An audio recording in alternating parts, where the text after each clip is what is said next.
choses sur terre qui font que la terre est terre et le restera toujours. C'est le vin et c'est l'amour.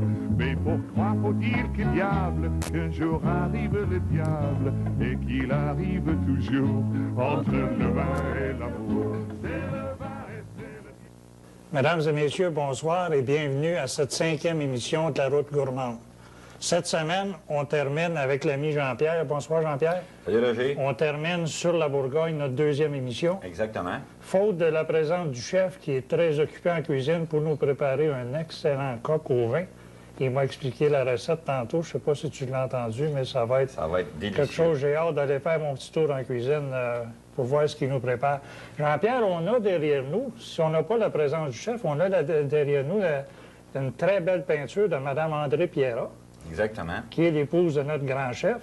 C'est un très beau tableau du peintre Emmanuel Garand, qui, je crois, vient d'ici... la Galerie Archambault. La Galerie Archambault, ici à Repentigny. Alors, si les gens peuvent l'admirer, je crois que c'est quelque chose de très beau. La finesse de cette toile représente bien le restaurant Pierrat et le Trianon. Visible au restaurant Pierrat sur la rue Notre-Dame à Lavaltrie, toujours. Exactement. Si tu veux, là, l'émission va être encore très chargée cette semaine. Oui, ça oui, fait que nous, on fait une pause, puis on revoit les gens à la maison dans quelques instants, parce qu'on commence sur la Bourgogne, puis on termine cette émission de la semaine. D'accord? Oui. On va voir.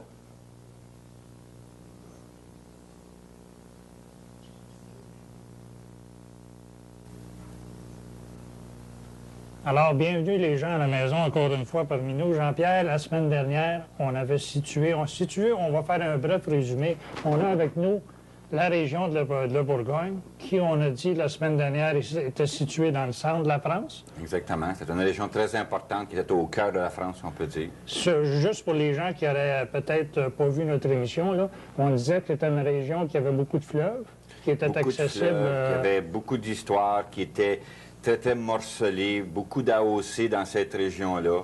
L'influence romaine aussi a été déterminante dans l'évolution. On avait mentionné aussi qu'on y trouvait les 4 départements qui étaient l'Yonne, il y avait la Côte-d'Or, je les avais même inscrits ici, la Saône, la Loire et l'Oronte. OK. Alors, la semaine passée, on a parlé de la région de Chablis, on a parlé de la Côte-d'Or, Côte-de-Nuit, Côte-de-Beaune.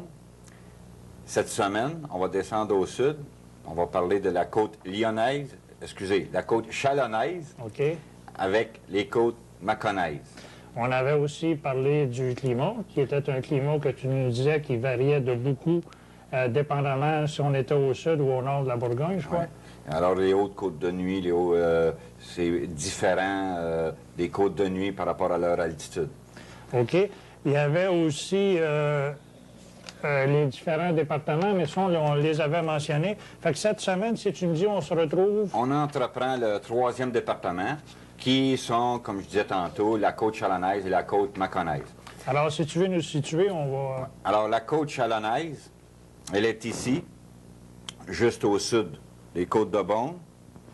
Alors, la côte chalonnaise, c'est un paysage qui est de plus en plus vallonné. OK? Ça devient montagneux dans Ça devient vallonné. Ce pas des montagnes en tant que telles, ce sont des vallons qui sont de plus en plus accentués. Mercury, c'est probablement, qui est situé ici, c'est probablement la région où les vins qui sont les plus connus. Malheureusement, la côte chalonnaise est très peu connue et aurait peut-être avantage à être plus connue. Ce sont d'excellents vins qui sont à des prix très abordables. Quand on dit peu connu, c'est peu connu par rapport à nous ici au Québec. Par rapport à nous ici au Québec, mais aussi on pourrait dire mondialement, en fait.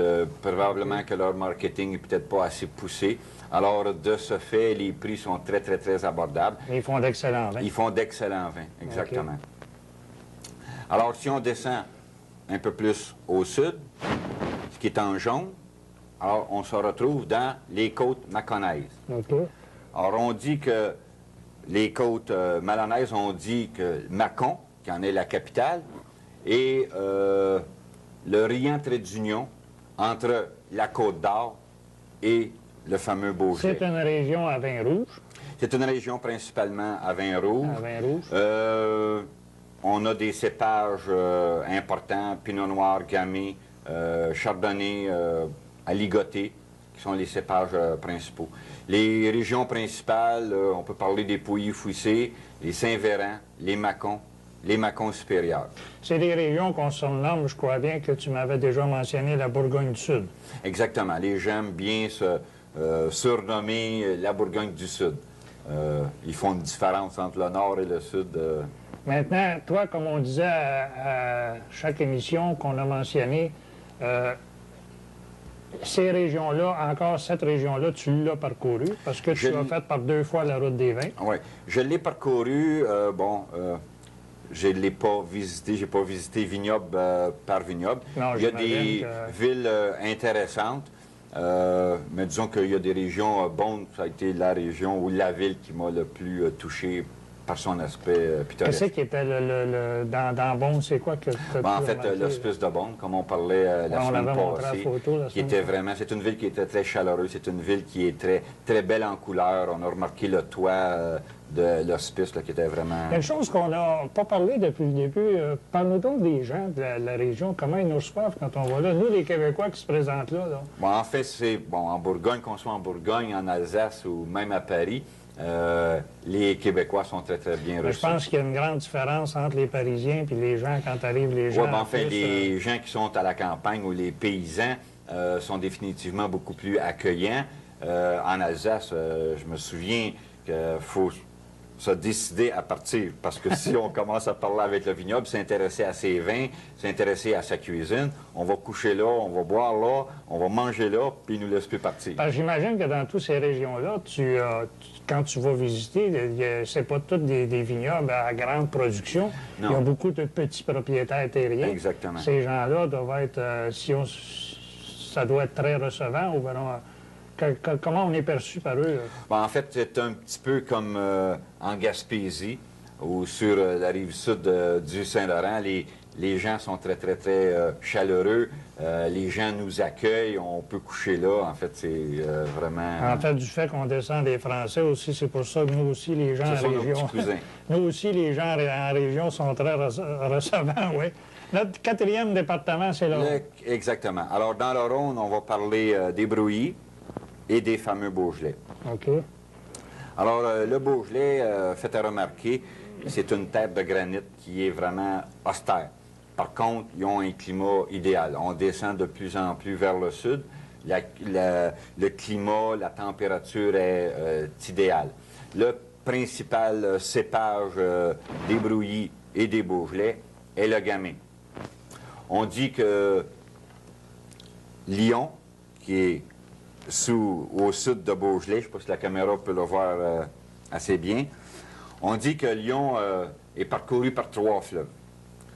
Est parcouru par la Saône, on a le début du Rhin, et le 3e fleuve, ce sont le vin rouge de Beaujolais. Puis on a ici une très belle carte aussi que tu nous as amenée qui représente le théâtre romain à Lyon. On va essayer de montrer ça à notre caméraman, voir s'il est capable de voir la carte ici. Je ne sais pas si on la voit bien à l'écran, mais c'est le théâtre romain. Exactement. Alors, à Lyon, enfin partout en France, mais surtout à Lyon, qui était une capitale très, très, très importante, qui était à l'affluent de plusieurs grands fleuves, les Romains ont construit de grandes choses. Le vestige qu'on voit là, c'est un théâtre à ciel ouvert. Et ils ont découvert aussi des dômes en cuivre qui protégeaient les spectateurs de la pluie et du soleil. Alors, on peut remarquer là, les sièges tout dans le roc. C'est vraiment... Justement, la semaine dernière, quand on a parlé de l'historique de la Bourgogne, tu nous as remonté jusqu'à l'an 92. J'imagine que tout au long de ton parcours, il doit y avoir énormément de vestiges. Oui, il y a beaucoup de vestiges romains. Il y a beaucoup aussi de vestiges du Moyen Âge et de la Renaissance. Alors, les églises, il y en a à perte de vue. Il y a aussi beaucoup de villages pittoresques, des anciens villages où des gens demeurent encore là. C'est vraiment un contexte qui est différent du nôtre. C'est vraiment une culture, puis je dirais un mode de vie qui est complètement différent. En Champagne, tu nous avais parlé des 250 km de caves. Comment ça se situe dans ces régions-là? Est-ce qu'ils ont beaucoup de caves eux aussi? Est-ce que c'est... Non. En Bourgogne, contrairement de Bordeaux ou en Champagne, ce sont des vins qui sont à boire jeunes. Alors, habituellement, ils vont embouteiller l'année suivante de la récolte. Ils vont mettre en bouteille, ils vont expédier. Parce que la Bourgogne, bon, le nord de la Bourgogne, peut-être pas, mais là, si on parle des Brouilly et des Beaujolais, il n'y a pas de cave là. Les vins sont expédiés aussitôt en Jean-Pierre, si tu veux, nous, on est rendu à la partie agréable, notre petite visite en cuisine. Cette semaine, comme on l'a dit au début, c'était le coq au vin. Alors, on fait une coupe, on se rend dans la cuisine, on va visiter notre grand chef, puis on revient terminer notre Bourgogne. On va aller voir ça. On se revoit. À tantôt.